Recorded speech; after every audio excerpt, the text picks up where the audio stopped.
Dneska se podíváme na jedno z nejdůležitějších témat, které by měl každý podnikatel brát vážně. Jak zvládat stres a vyhoření při podnikání. Pokud jsi někdy zažil náročné období, když jsi měl pocit, že toho máš až nad hlavu, věř mi, rozhodně nejsi sám. A pokud jsi se někdy ocitl v situaci, kdy tě to přetížení úplně paralyzovalo, dneska ti ukážu, jak se tomu vyhnout, jak nastavit správnou rutinu a jaké návyky ti mohou pomoci udržet se v rovnováze. Pojďme se na to podívat zblízka, protože tohle téma je pro každého podnikatele naprosto klíčové. Pokud podnikáš, víš, že to není jenom o tom, jak vydělat peníze, jak se prosadit na trhu nebo jak získat klienty.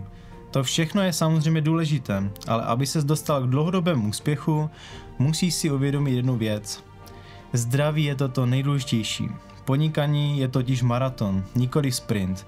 A v maratonu nemůžeš běžet na plný plyn celý den a každý den, jinak ti to zničí.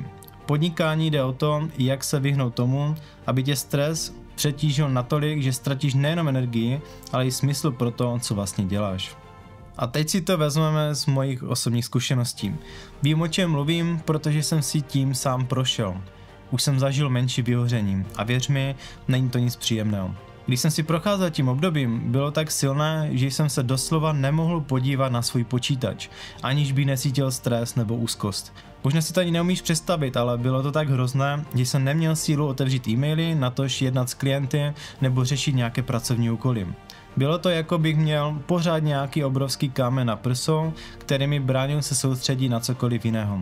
A to ti opravdu nepřeju, protože mi trvalo 3 měsíce, než jsem se dokázal vrátit zpátky do plného pracovního nasazení. A tohle je právě důvod, proč bych rád dneska s tebou sdílel, jak jsem se z toho dostal a co můžeš dělat, abys předešel podobným problémům. Pojďme si teď rozebrat, co ve skutečnosti způsobuje to, že se dostaneme do takového stavu. Podnikání je opravdu náročné, ale když nebudeme dbát na správné návyky a nebudeme se o sebe starat, může nás to snadno dohnat. Stres a vyhoření často přichází, když neustále tlačíme do výkonu, ignorujeme vlastní potřeby a překračujeme hranice toho, co jsme schopni zvládnout. Všichni to známe, neustálý tlak, být neustále online, mít pocit, že všechno musí být hotové hned, protože čas se krátí. Mnoho podnikatelů se snaží dosáhnout čeho najednou a pak se stane to, že toho mají příliš. Něco, co začalo jako skvělý nápad, se najednou změní na nekonečný cyklus stresu. Jedním z hlavních problémů je nedostatek odpočinku. Když neodpočíváš, tvoje tělo i mysl začnou selhávat. Můžeš si myslet, že jsi silný a že zvládneš vše, ale pokud tělo dostatečně neodpočívá, začne to mít negativní dopad. Jako podnikatelé máme tendenci stále tlačit na výkon, protože chceme růst, ale bez přestávek to prostě nejde. Tvoje tělo potřebuje regeneraci, jinak tě jednoduše zradí. Moje zkušenost s vyhořením mi to připomněla. Když jsi vyčerpaný, nevidíš věci tak, jak bys měl. Nedokážeš se soustředit na klíčové úkoly a začínáš se cítit opravdu unavený, bez energie. Další věc, která často vede k vyhoření, je nerealistické očekávání. Mnozí podnikatelé, včetně mě, si kladou obrovské cíle a mají pocit, že je musí splnit hned. Ten tlak je neustálý, růst a výkon může být ohromný.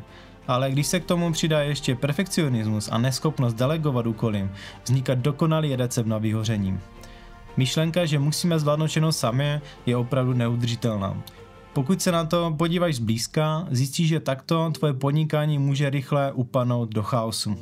A je důležité si uvědomit, že není potřeba vše dělat sám. Někdy je lepší si přiznat, že potřebuješ pomoc, že potřebuješ tým, který ti pomůže s těmi úkoly, které tě brzdí. Jednoduše se musíš naučit delegovat práci na ostatní, pokud se opravdu chceš vyhnout těmto problémům. Klíčovým prvním krokem je stanovení realistických cílů. Pokud si nastavíš příliš vysoké očekávání, můžeš se snadno dostat do stresového režimu, kde se cítíš, že musíš všechno stihnout hned a na 100%. Takové nastavení tě může úplně zničit. Zaměř se na konkrétní cíle, rozděl si to do menších dosažitelných kroků, postupně dosahuj malých vítězství, které tě budou motivovat jít dál a tímto způsobem budeš mít lepší kontrolu nad tím, co se děje a nebudeš se cítit přetížený. Jak si nastavit rutinu, která tě nezničí, rovnou s něčím, co pro mě představuje naprostý základ. Mám to už skoro každé ráno a to je studená sprcha. Zní to možná šíleně, ale věř mi, studená sprcha ti naprosto změní den. Když si ji dávám, okamžitě se cítím svěže.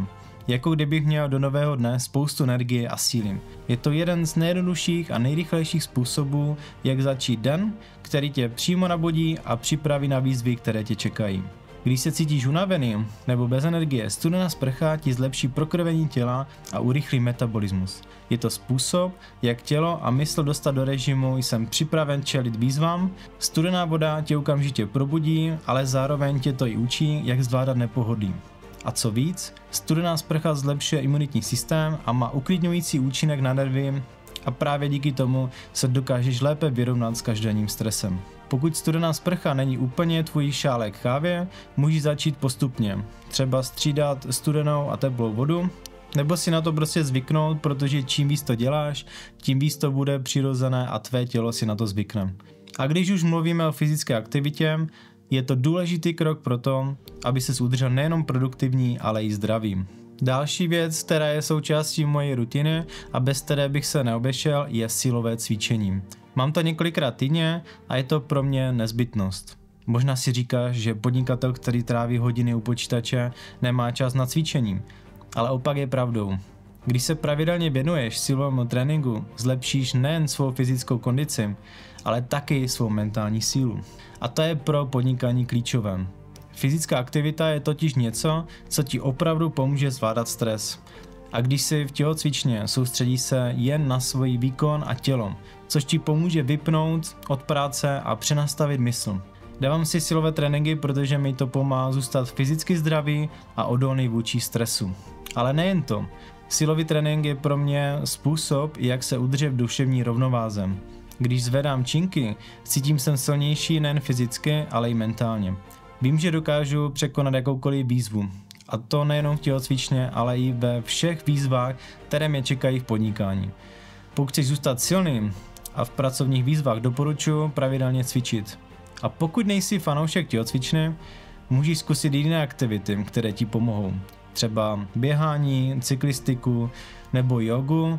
To, co je důležité, je najít si něco, co ti pomůže udržet tělo v kondici a zároveň si mentálně vyčistit hlavu. Když už mluvím o fyzické aktivitě, mám rád kombinaci různých sportů, které mě udržují nejen ve formě, ale hlavně mi pomáhají vyrovnat se s náročným pracovním životem. Zařazuji bruslení, které je pro mě úžasné kardio a zároveň to zpevňuje nohy. Když bruslím, mám čas na soustředění se pouze na pohyb a na svou techniku. V tu chvíli nemyslím na práci, na problémy nebo stres. Jen jsem soustředěný na to, co dělám a to mi pomáhá udržet si klidnou hlavu. Další sport, který mě nabíjí energii, je plavání. Plavání je úplně skvělé pro celkovou regeneraci těla. Když plavu, nejenže cvičím svaly, ale zároveň mě to mentálně i fyzicky uvolňuje. Plavání má úžasný regenerační účinek na celé tělo, což je důležité zejména pokud je během dne hodně pod tlakem. A pak tu mám chůzi po horách. Chůze v přírodě je pro mě víc než jen sport. Je to čas pro mě samotného. Když jsem v horách, mám čas se zastavit, přemýšlet o věcech a zhodnotit, co je opravdu důležité. Být v přírodě mi pomáhá vyčistit si hlavu. Odpoutám se od všech technologií a problémů a místo toho jsem napojený na přírodu, což mi pomáhá se psychicky zregenerovat. Samozřejmě, strava je nedílnou součástí toho, jak se cítím a jak dokážu zvládat náročné pracovní dny. Pokud chceš mít dostatek energie, musí se soustředit na kvalitní a vyváženou stravu. Když jsem začal jíst zdravě, měl jsem mnohem více energie a byl jsem produktivnější. Jím hodně bílkovin, zeleniny, kvalitní maso a ryby. Tyto potraviny jsou základem pro to, abys měl energii, která tě udrží během celého dne. Zároveň se soustředím na to, abych měl dostatek omega-3 mastných kyselin, které jsou skvělé pro mozek. A samozřejmě nemůžu zapomenout na pitný režim. Pití vody je naprosto klíčové, protože když nejsi dostatečně hydratovaný, tvoje produktivita klesá a cítíš se vyčerpaný. Hodně mi vyhovuje přerušovaný půst, 16 hodin hladovým a 8 hodin jím. První jídlo si dám ve 12 hodin a poslední jídlo kolem 19 hodiny. Nedoporučuji tenhle typ stravování vrcholovým sportovcům a vždycky dejte na sebe, co vám nejvíce vyhovuje a funguje.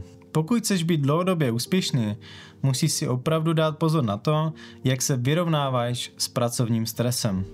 Mně osobně pomáhá pravidelně hodnotit svůj pokrok a dělat si čas na sebereflexi. Každý měsíc si sednu a zamyslím se nad tím, co jsem dosáhl, co fungovalo a co bych měl zlepšit. Tohle mi pomáhá nejen udržet si motivaci, ale najít způsoby, jak minimalizovat stres a vyhoření. Také si dávám pravidelný odpočinek a neustále si připomínám, že nic není důležitější než moje zdraví a pohoda. Když jsem si tento zvyk udělal, uvědomil jsem si, že ne všechno musí být hotové hned. Není to sprint, je to maraton. A musíš se soustředit na dlouhodobý cíl. Měřím si každý den spánek pomocí hodinek WHOOP a mám nastavený dlouhodobý cíl, abych měl přes 90% délky i kvality spánku. Kdybych měl doporučit první krok, tak je to tento. Chodit pravidelně, stejně spát a vstávat je extrémně důležité pro tvoji dlouhodobou energii a regeneraci nezávisle na tom, jestli je pracovní den nebo víkend. Pokud se budeš soustředit na svou rutinu, která zahrnuje jak práci, tak odpočinek, tvoje podnikání se rozvíjí zdravým tempem. Budeš schopný efektivně růst, ale zároveň si uchováš svoji energii a motivaci. A to je klíč. Úspěch přichází s časem a správným přístupem. Pokud ti tohle video pomohlo, dej mu like a napiš do komentářů, jak ty zvládáš stres a jaké návyky ti pomáhají zůstat v rovnováze. Pokud se chceš dozvědět víc, přihlaš se k odběru, abys nezmeškal další videa. Díky za sledování do konce a měj úspěšný den.